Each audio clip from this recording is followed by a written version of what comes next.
اعوذ باللہ من الشیطان الرجیم بسم اللہ الرحمن الرحیم الحمد للہ رب العالمین والصلاة والسلام علی محمد وآلہ الطیبین الطاہرین۔ محترم ناظرین گرامی، آج ہماری گفتگو کا موضوع غیبت کبریٰ کے بارے میں احادیث۔ جیسا کہ آپ سب جانتے ہیں کہ جس زمانے سے مولا امام زمان علیہ السلام کا تذکرہ شروع ہوا ہے روایات اور احادیث میں، اسی زمانے سے جو ہے وہ ان کی غیبت کا تذکرہ بھی شروع ہو چکا تھا۔ خود ہمارے پیغمبر اسلام حضرت محمد صلی اللہ علیہ وآلہ وسلم نے صدر اسلام میں ہی جس طرح اپنی نسل سے ایک مہدی کی بشارت دی کہ جو زمین کو عدل انصاف سے بھر دے گا، اسی زمانے میں ان کی غیبت کی بھی خبر دی۔ اس طرح ہم دیکھتے ہیں کہ تمام ائمہ نے اپنے زمانہ میں مولا کی غیبت کی خبر دی اور اس غیبت کے حوالے سے مختلف مسائل کی طرف اشارہ کیا۔ مثلا غیبت کے اندر لوگوں کے اندر شک و تردید پیدا ہونا، غیبت میں بعض لوگوں کی مایوسی، غیبت میں بعض لوگوں کو مختلف قسم کی اذیتیں پہنچنا،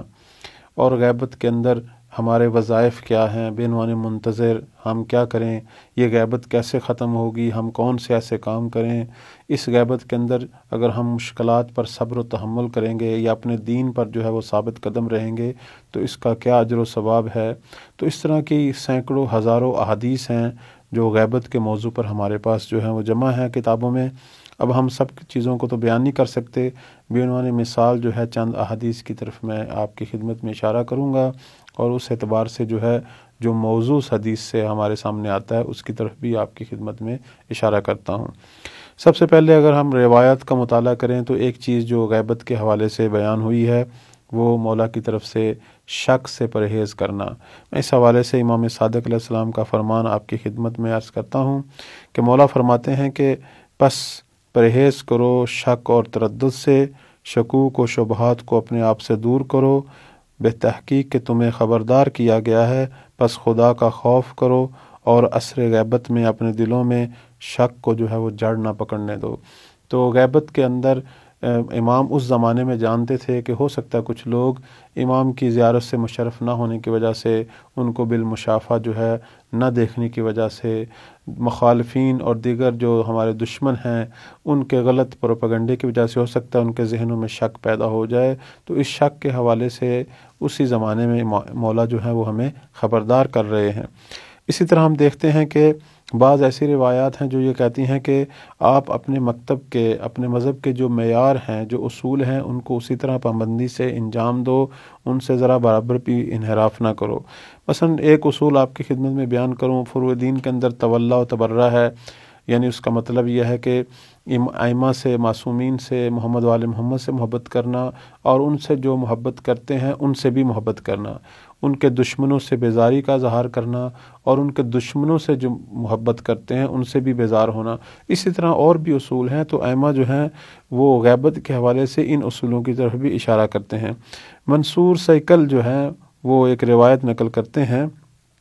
کہ اس روایت کے اندر امام فرماتے ہیں کہ اگر تم کو ایسے دن کا سامنا کرنا پڑے جس میں تم آل محمد میں سے کسی امام کو نہ دیکھو، جیسے آج کا زمانہ ہے غیبت کا زمانہ، تو پس دوست رکھو جس کو تم دوست رکھتے تھے، اور دشمن رکھو اس کو جس کو تم دشمن رکھتے تھے، اور جس کی ولایت کے سامنے تم سر تسلیم خم کرتے تھے اس کی ولایت کے سامنے سر خم کرو، اور فراخی کے امر کا صبح و شام انتظار کرو۔ یعنی امام کی غیبت کے ختم ہونے کا اور اس زمانہ ظہور اور اس مقدس زمانہ کے سامنے آنے کا جو ہے وہ کھلے دل سے، تحمل سے جو ہے وہ انتظار کرو۔ جیسا کہ پہلے بھی میں نے عرض کیا ہے کہ یہ تمام احادیث جو ہیں یہ غیبت کبریٰ کے حوالے سے ہیں، یعنی اس زمانہ غیبت میں ہمیں جو ہے اپنے مکتب کے اصول اور جو دوسرے میں معیار ہیں ان کو نہیں چھوڑنا چاہیے۔ اسی طرح ہم دیکھتے ہیں کہ زمانہ غیبت کے اندر ائمہ کی طرف سے صبر و استقامت اور اسی طرح تقویٰ کے حوالے سے بہت زیادہ نصیحت کی گئی ہے، بہت زیادہ تاکید کی گئی ہے۔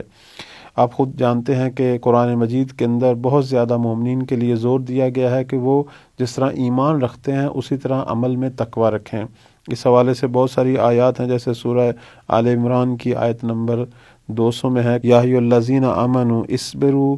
وصابروا وَرَابِطُوا وَاتَّقُوا اللَّهَ لَعَلَّكُمْ تُفْلِحُونَ۔ اے ایمان والو، ضبط و استقامت سے کام لو، دوسروں کے مقابلے میں جو ہے وہ پامردی کا ثبوت دو، اور سرحدوں پر اپنے مورچے مضبوط رکھو، اللہ کی ناراضگی سے بچنے کا خیال رکھو، شاید کہ تم دین و دنیا کی بہتری کو حاصل کر لو۔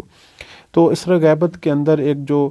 سب سے دوسرے لفظوں میں دشوار ترین جو امور ہیں ہمارے سامنے، امام کے نہ ہونے کی وجہ سے، یعنی سامنے نہ ہونے کی وجہ سے، ورنہ آپ حاضر ہیں، کائنات میں موجود ہیں، ہماری نگاہوں یا ہمارے رابطے کے نہ ہونے کی وجہ سے ہو سکتا ہے دشمن جو ہے وہ ہمیں تنگ کرے، اذیت دے، تکالیف دے، تو اس صورت میں اپنے دین، اپنے مکتب کو باقی رکھنے کے لیے جو ہے ہمیں بھی کچھ اقدامات کرنے چاہیے۔ تو اس حوالے سے مختلف چیزیں ہیں جو ائمہ نے بیان کی، جن میں سے ایک چیز یہ بھی تھی کہ صبر سے کام لو، اور اپنے فرائض جو ہے ان پر پابند رہو، اور اپنے دشمن کے سامنے استقامت کرو، پائیداری کے ساتھ دشمن کا مقابلہ کرو، اور اپنے امام کے ساتھ توسل اور تعلق جو ہے اسے باقی رکھو۔ اسی طرح تقویٰ کے حوالے سے آپ کی خدمت میں عرض کرتا ہوں کہ مولا امام صادق علیہ السلام کا مشہور فرمان ہے کہ جو شخص چاہتا ہے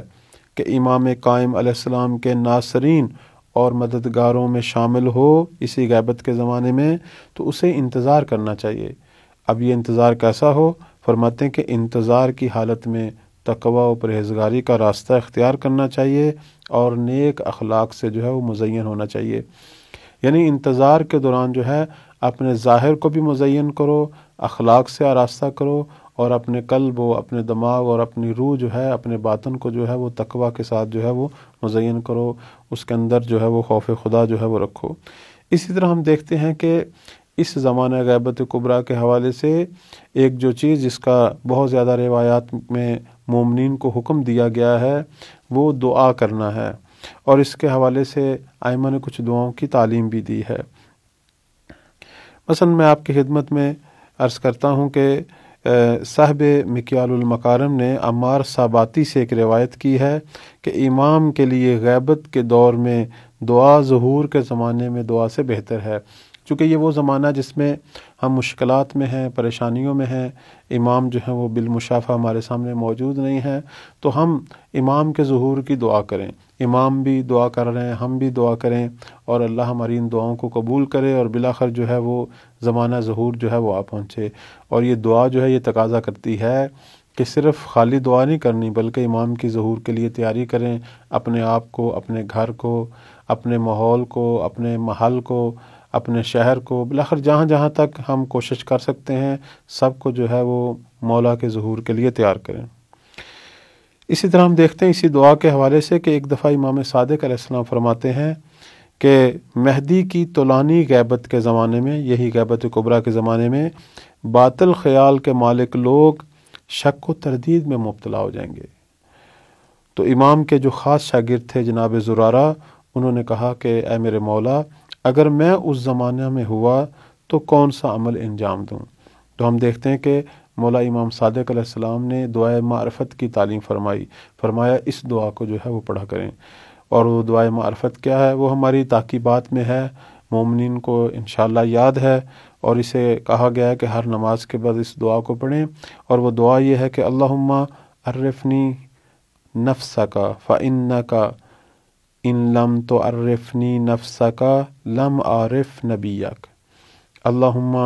عرفنی رسولک فإنک ان لم تعرفنی رسولک لم اعرف حجتک، اللہم عرفنی حجتک فإنک ان لم تعرفنی حجتک ضللت عن دینی۔ اس دعا کا ترجمہ یہ ہے کہ دعا مانگنے والا جو ہے وہ اس زمانہ غیبت کبریٰ میں 3 قسم کی معرفتیں جو ہیں وہ پروردگار سے مانگ رہا ہے۔ کہہ رہا ہے کہ پروردگار مجھے اپنی ذات کی معرفت عطا کر، کہ اگر تو نے مجھے اپنی ذات کی معرفت عطا نہ کی تو میں تیرے نبی کو بھی نہیں پہچان سکوں گا۔ سب سے پہلی معرفت جو ہے وہ پروردگار کی ہے، جیسے اصول دین میں سب سے پہلے توحید ہے۔ اس کے بعد کہہ رہا ہے کہ پروردگار تو مجھے اپنے رسول کی معرفت عطا کر، اور اگر تو نے مجھے اپنے رسول کی معرفت اور پہچان عطا نہ کی